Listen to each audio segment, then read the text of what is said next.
Hello and welcome to SLE Equipment here in Nashville, Tennessee. Today we're doing the instructional video for this 8.5 by 26 foot long with 12 foot porch concession trailer. It is red with blackout trim. First thing we're going to talk about today is power supply. So as you see here, this trailer is equipped with the generator platform on the extended tongue. Power hookup is here on the front of the trailer. So you'll take your cord, line up your notch, insert, and then there's a twist lock, so you'll twist it to the right and then screw this little collar here down, get it good and tight there, that way it holds it firmly in place. All right, so whether you're running off of shore power or generator power, you're going to want to make sure the first thing you do is have your power supply turned off before hooking up your power cord. So for today's purposes, we are running off of our supplied shore power. It is raining out here, so I have that covered up underneath that box right there. But so once you've attached your power cord to the trailer, plug into either your shore power or your generator, then go ahead and turn your power supply on, and you're now supplying power to the trailer. All right.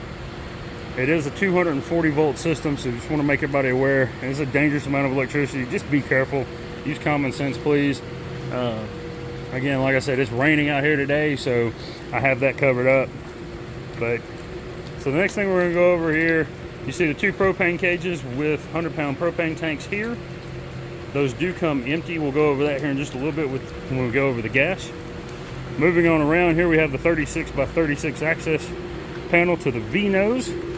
Take a look inside here. You see the 30-gallon freshwater tank. Over in the back corner there, you see the water heater. It is a 6-gallon water heater. And then the electric panel, that black box next to the electric panel there is the inverter. That inverter, while the unit is connected to a power supply, charges the 12 volt battery there. Here's the power cord that comes supplied with this unit. And then down here on the wall, that's the fuse box for the 12 volt system. So cool thing about this system is if you see a light on next to a fuse, that means that fuse is blown. All right, so it's just an easy indicator there for your fuses. All right, coming on around over here, we have the water pump here in this corner. And then let's take a look at these lines right quick. So this back line right here, that's your main supply line coming from the freshwater tank. You can see that valve is in line with the plumbing line. That tells you that this valve is open. All right, these two valves here, you can see they are not in line. Both of those are closed. So this line here, this is your blowout line. So if you're doing the winterization process, which we'll send that video out in a separate video, but if you're doing the winterization process or just trying to get, blow out the lines for whatever reason, you'll do that here. And then this line here, this is your drain for the waste tank. So that drains through the floor and out through the bottom of the unit there. So you just open that valve up and it's going to drain out. All right. And one last thing, that handle right there, that is your speed handle for the stabilizer jacks. All right, so next, the stabilizer jacks. You see this one here on the front corner. There is one on every corner of this trailer. So the stabilizer jacks are simply for just that, stabilizing the unit. They're not for leveling the unit. So you'll do that via the tongue jack and the tires, placing blocks or wood underneath to get it leveled out. All right. That speed jack is good for it. Or you can, if you have an impact with a 3/4 inch socket, you can put that on there. That'll run that stabilizer jack down even quicker. All right. Next thing we're going to go over here is the water access panel. So that is here. Simply open this. If you're using the freshwater tank, you'll remove this cap here, insert your hose here, fill the tank. Once done, remove your hose, replace your cap. Simple as that. So right here, if you pop that little cover off, this is your pressurized system. So with the pressurized system, it's the same attachment as a common garden hose. You can see it does have a little filter screen on it. If you hook up to the pressurized system, you bypass the freshwater tank and it supplies water directly to the water pump and the water heater and then to your faucets, all right? Put that back on there. We'll close this up, and I will put this key around the faucet inside on the sinks inside the trailer there, okay? Take a quick look down the side of the unit here. All right, next thing you're gonna see here is the waste tank drain. So you have two options here with this one. You can unscrew this, and this again takes a common garden hose attachment, or you can unscrew this bigger cap. That's a 3-inch hose. You can get that in any RV supply store. Once you've attached the hose to this, come over here, open up your drain valve just by pulling that handle out. Allow that to drain. Once the system has drained, close that off, replace your cap when you're done there. And that waste tank is a 50-gallon waste tank mounted underneath the unit there. So any contents that go down the drain will be inside that waste tank until you drain it out, all right? So next thing we're gonna look at here, shut this rail door here.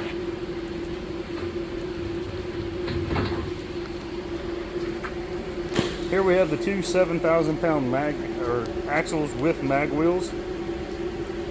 So quick note on these, in behind this cap where it says Taskmaster here, there is a grease fitting there. So, and you'll have that on each wheel. So 4 wheels, 4 grease fittings on the unit.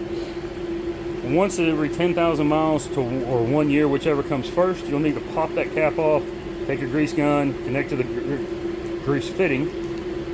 English is hard sometimes. Connect to the grease fitting and properly grease the hubs and bearings in there. That way you keep those in good, proper working order, okay? All right, take a quick look at the porch on this thing. Again, it is a 12-foot porch. You can see the 3 lights, LED lights on the porch there. On the back of this unit, it comes with 2 speakers, one on either side of the concession door there. There is an entry door here. And then coming on around the back, from the back side, this back rail does come off. I'll show you that here in a second. You see the 2 exterior LED lights there on the top, shining down. Back rail holds the license plate holder as well. So this latch here, this one here, 2 more on the other side just like it. Simply open those up and you can take that railing off there, okay?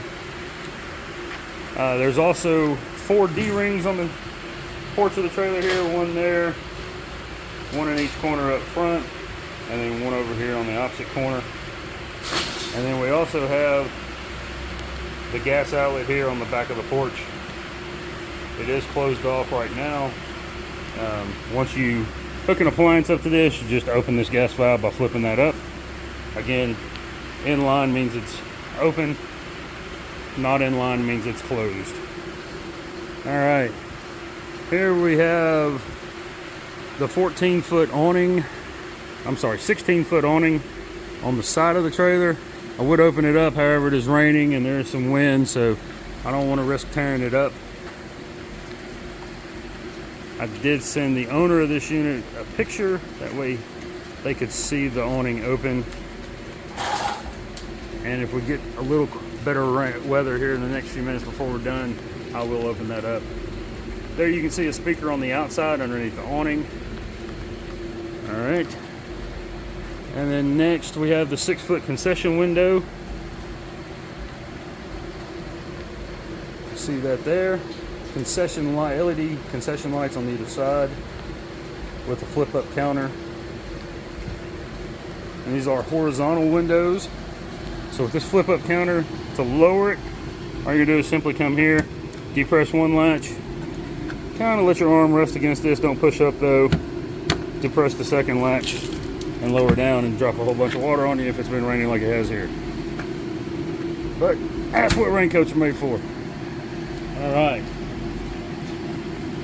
With the gas, we want to make sure that we're following proper procedures since this is the most dangerous aspect of the unit here. All right, so first step, we're going to come to your tank. You're going to turn your tank on by turning this valve, and you're going to turn it all the way, okay? All the way until it's open. So go ahead and open that all the way up. When you do that, I'll show you on this one. This regulator goes to this tank. This back regulator goes to the tank on the left. But so when you open this valve all the way up, you're going to kind of want to listen right here. You see it says vent on there. So kind of listen to make sure that you don't hear any hissing sound there, and you don't smell an abnormal amount of gas right here. If you do, either one of those, that's a good indication you've got an issue with your regulator. You'll want to have that checked out by your local gas company, okay? But we've turned it on, nothing there. Next step is to go here, turn our gas valve on. So when you turn this on, you'll hear an initial whoosh of gas going through the line. When you hear that, that should be all you hear. If you hear gas continuously flowing through there, turn this back off, shut your gas valve back off, contact your local gas company, have them come out and service the unit. All right. One reason for that, if you hear the continuous flow of gas, that means you have something open somewhere. So really the first thing you want to do is go back inside, make sure that you have all your appliances in the off position on their knobs. And I should have mentioned that. Do that when you go in to turn on your hood. Check all your appliances, make sure all the knobs are in off position. It is possible to bump one while you're checking another one, so you may accidentally turn one on that you've already turned off or checked and you knew was off, right? So if you hear that continuous flow, go back in, check your appliance knobs. If all those are in the off position, then you're going to want to contact your local gas company. If not, come back out here, open that valve back up. If you don't hear that continuous flow, you're good. If you do, turn it back off, contact your gas company. So another thing that could be causing the continuous flow is if you look under here, you see the gas lines do run underneath the unit. Because of that, there is the potential that when the trailer is in transit, debris, rocks, wood, chunks of rubber, whatever could kick up off the road, hit one of those gas lines and cause a rupture in it. So again, dangerous unit with the gas. You just want to make sure you're being safe, okay? For our purposes, as I said earlier, these tanks do come empty. And for our purposes today, we are running off of our supplied gas here, all right? So, just in time, as the rain kicks up even harder, we're ready to go back inside the unit and fire up the gas.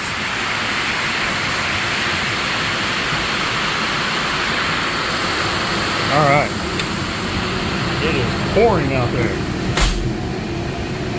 All right, so once we come inside the unit, a couple of things real quick. So here you have the 36-inch Royal griddle and the 4-burner Royal oven. So with these, the burners on top of the oven burner and the griddle burner are all free-flowing burners. So once you light those, or once you turn the gas on, gas is coming out of the pilot lights. You don't have to turn anything on or off for those. You're just going to simply light those. So with these burners, the easy way of doing that, take a barbecue stick lighter right here, light that, and you're just going to do that at all 4 places. It's always at the back of the burner.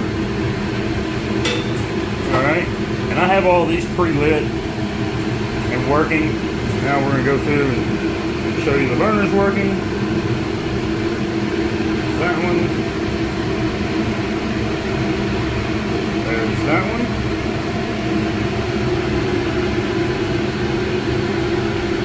Number 3 and number 4. Alright.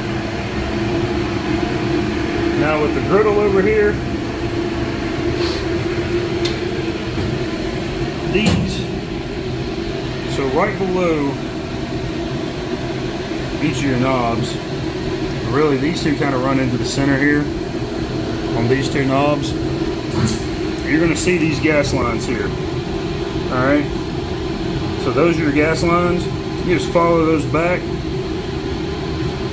And right up underneath there, right up underneath there, that's where your pilot lights are. Just reach your stick glider in there and light those. You can see that flame is on. You can see that flame is on. And then your third one is over here. And you can see that pilot light is on. All right. And again, you're just going to reach up there with your stick lighter, light that. Once it's lit, then you'll be able to turn on your burners. Try to demonstrate that here for you. See if we can see. There he goes. All right. See, that one works. We'll go back to the center one here.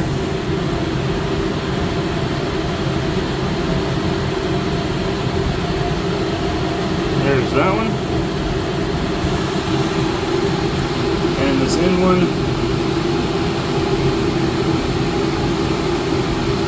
There it goes. Alright.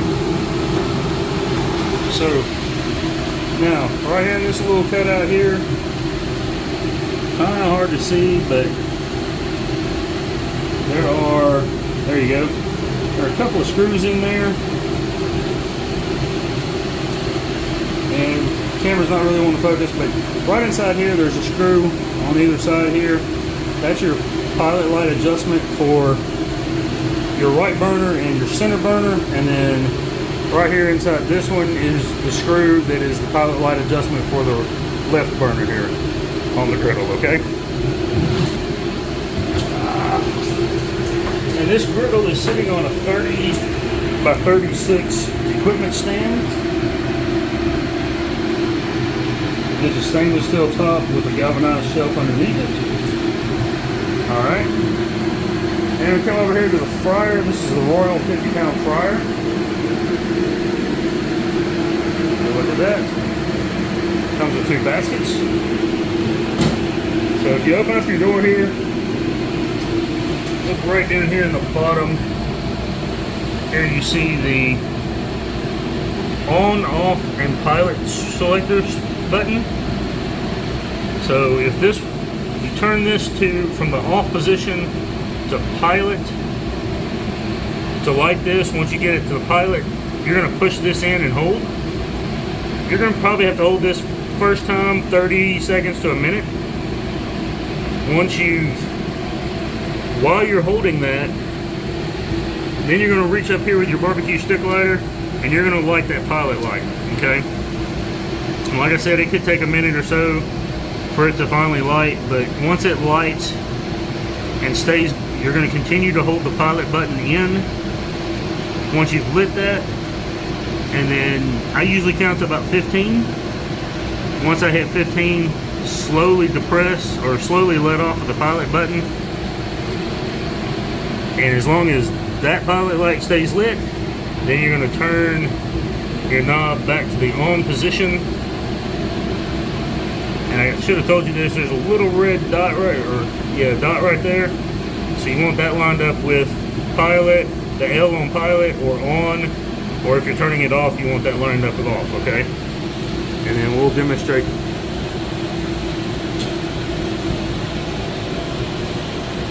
There you go, you can see the flames on it, it's working. Alright. Very cool. Alright. Next up, let's talk about this hood. So the exhaust hood here.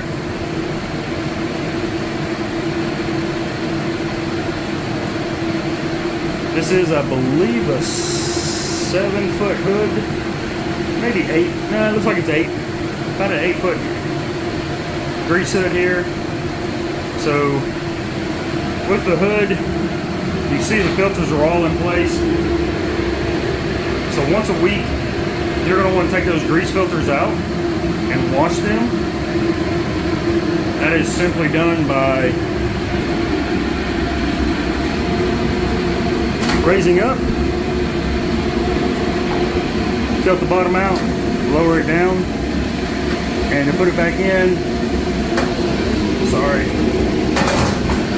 easier to do with 2 hands, but to put it back in, come up, push in the bottom, and then let it sit down. Alright, Now, when you put these grease hoods back in, or grease filters back in, you're going to want to make sure your seams are closed up as tight as possible, okay? That way no larger pieces of debris can get sucked up into there and potentially damage the fan on the exhaust hood. Alright, so again, once a week, pull those filters out, clean them with warm water and soap, Dawn liquid dishwashing detergent works well. Just get those good and clean. And then your grease rail here, you should be able to see a little notch there. So there's another one down on that end. That's going to line up with the notches on the wall here. And you're just going to hang, that comes zip tied to it. Once you take possession of the unit, take that off, take the zip ties off, and just hang that grease rail on there. And then inside behind that piece of paper that says attention, there is a grease cup. That's going to mount right here, okay? So you're going to want to have those in place, that way it catches any grease. The grease cup you'll have to clean more often. That grease rail, you need to clean it once a week with the grease filters, okay? Moving on, here we have the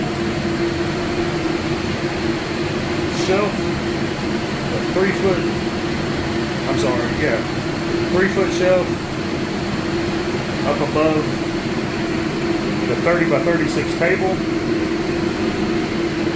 Actually, I believe that shelf is 42 there, but it's above the 30 by 36 stainless steel top work table with galvanized undershelf. We have another speaker in the corner there, 3-base sink, hand wash station. We'll go over here to the table real quick. This is a 18 by 6-foot table, stainless steel work table with galvanized undershelf as well. And then we have a 6-foot shelf above the concession window as well. Alright. Also have the shelf inside the V-nose up top. Two outlets and GFI outlets in the V-nose. And then here is the stereo in this unit. It's a Sony stereo player, Rockwell amp. It does come with a microphone, call out orders, whatever. So with this stereo, this SRC button right here, you push and hold that, that turns the unit off. Push it in, it turns the unit on. And then you can use Bluetooth. Go back one here. Volume control. There we go. Pandora, Sirius XM, radio tuner, USB. Auxiliary is your microphone there. And then Bluetooth audio. Alright. Give me a little, hold on. Give you a little sample of the radio playing here.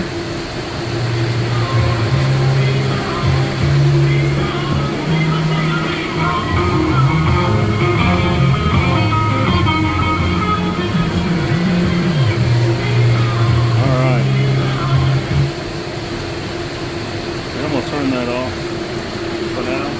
So there's the stereo system, you can hear that play. Alright.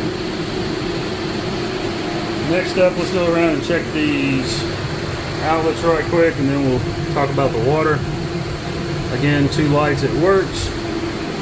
This GFI is in test still, we'll take it out.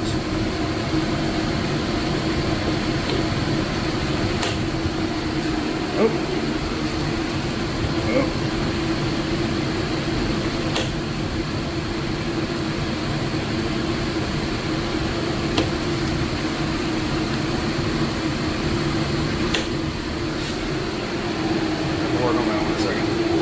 It works. There's 2 there, 2 two there. There's one here on the right side of the concession window, and then there's another one behind these two. So this first piece of equipment here is the Arctic Air commercial refrigerator. Give you a look at that.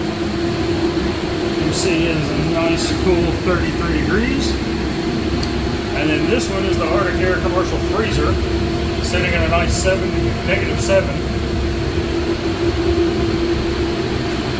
Look at that. Alright. And they are plugged into the other outlet that's behind these pieces of equipment here. Alright. So, let's go back up here and talk about this water.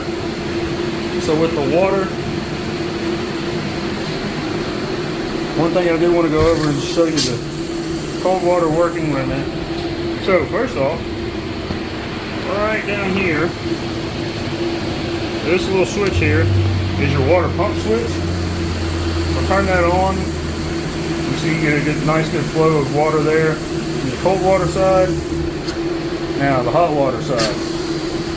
So on the hot water side, before plugging in your water heater, you want to come to this hot water side, turn this on, and let it run until you get a nice consistent flow like you see there. Reason for that, when you have that consistent flow, that tells you that the water heater is full. So you want to make sure that you have a good consistent flow of water coming through the hot water side before you turn that water heater or plug that water heater in. Alright, let's get a water temperature reading here, preferably on Fahrenheit so that we can read it. You may be able to, I cannot. You see it climbing pretty steady there. As long as I can hold it under the water.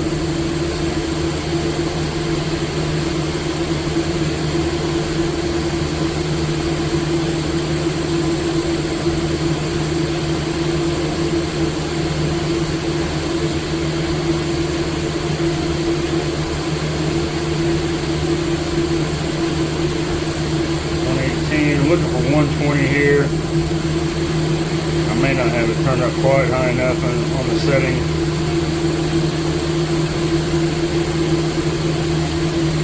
We know it's working. I'll give it just another minute here and see if I got it. Now remember, it is a 6-gallon water heater, so it's going to run through that 6 gallons fairly quickly and then need to reheat. 119.5, come on, 120. Can I get a 120?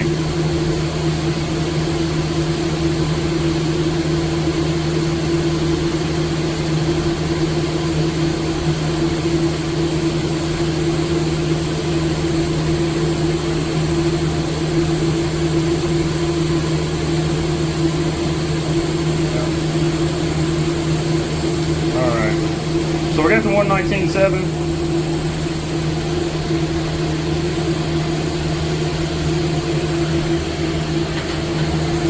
I'm gonna call it 120, but you can adjust that setting all the way up to max, which is above 125. So, and then the cabinets here underneath this, you can see the water heater. You see the light on. That means it's trying to reheat the water.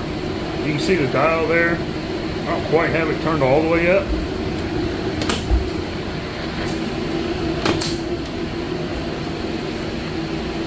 This just gives you access into the V-nose section. Alright.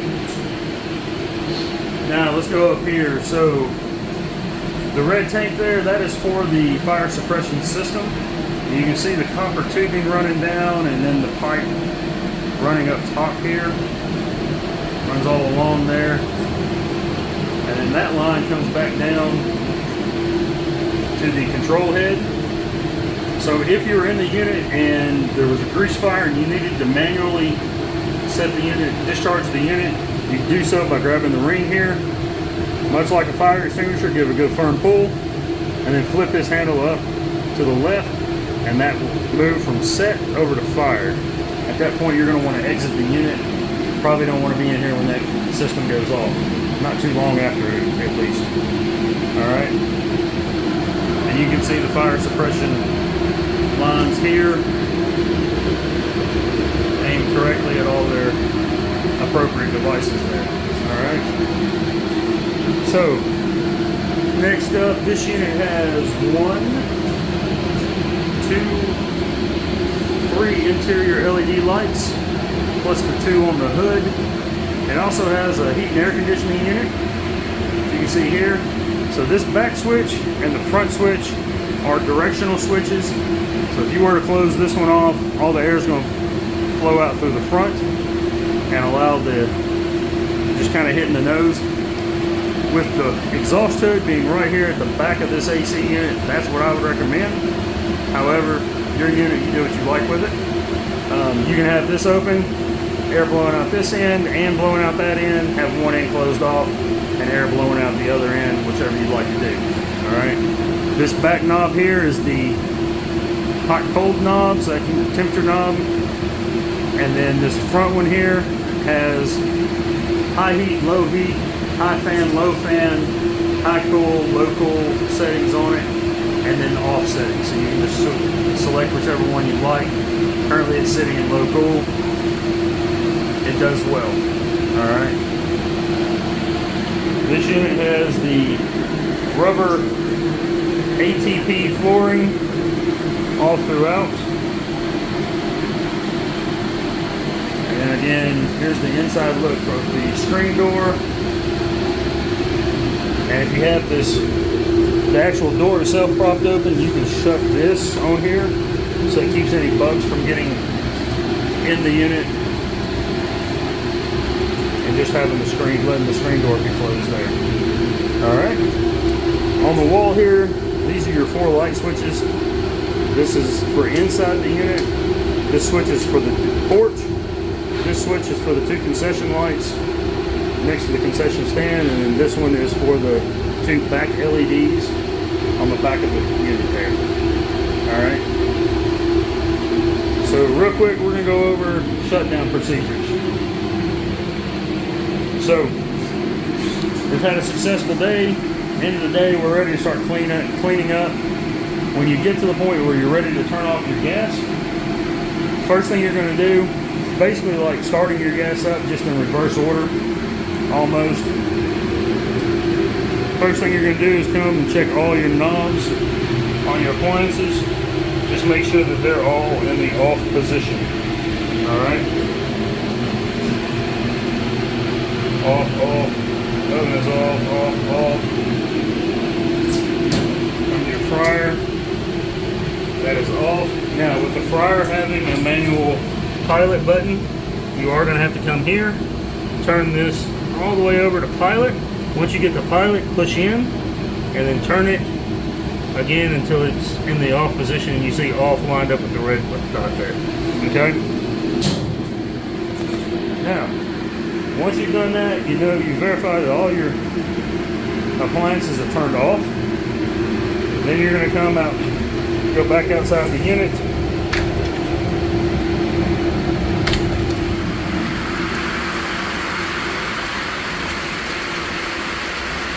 Not sure if you can hear the rain or not, but it is pouring right now.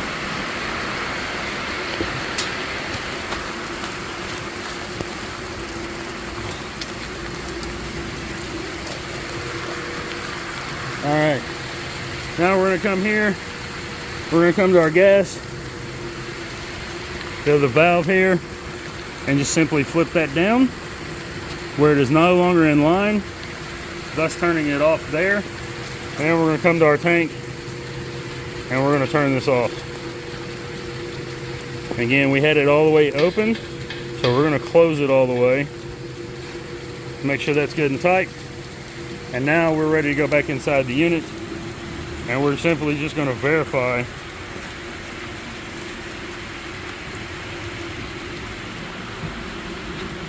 that all of our pilot lights go out. Sorry for tracking all the water in.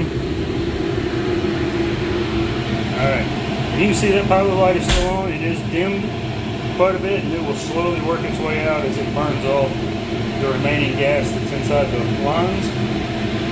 So we're going to give that a minute. While that's working, we're going to talk about the rest of the shutdown procedure. So, as we wait for the gas to burn out here, other things you want to look at and make sure of, at the end of the day, I like to tell everybody, go ahead and form the habit. At the end of the day, once you're done with your sinks, you're not going to be using the water anymore. Go into the Vinos, unplug your water heater, and just make that a habit. That way, every time when you're getting the unit up and going for the day, you're coming here and you're checking, you're making sure you have that good, consistent, steady flow of water, like you see there. And you'll know it'll spit and sputter if it has air in the lines. It'll spit and sputter until it gets all the air out and it's been replaced by water. So, but just make that habit. That way you don't risk damaging that water heater. Check, make sure you have that consistent flow before you plug that water heater in.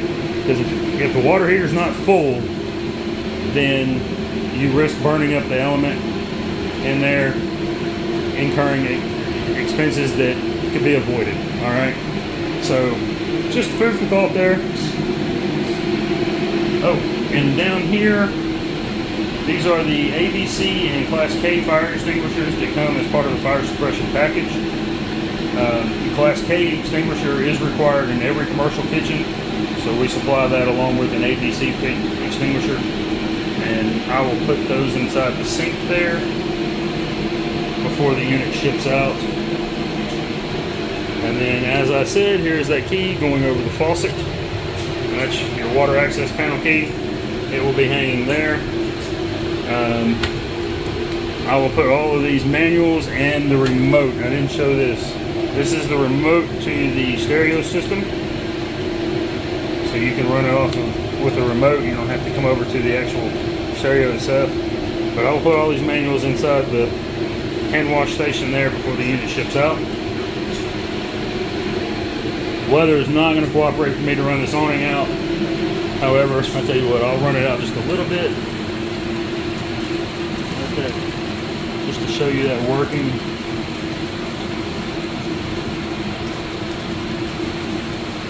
You can see that awning unit going out. Just going to run that back in. I don't want to risk damaging it.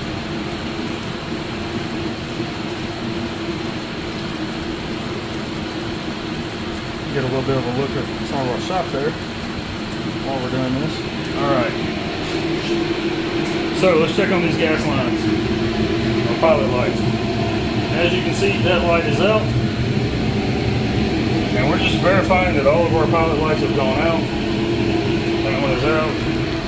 Come down here under the griddle.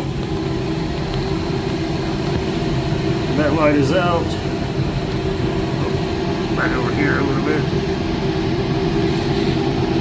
That one is out, and then that one is out.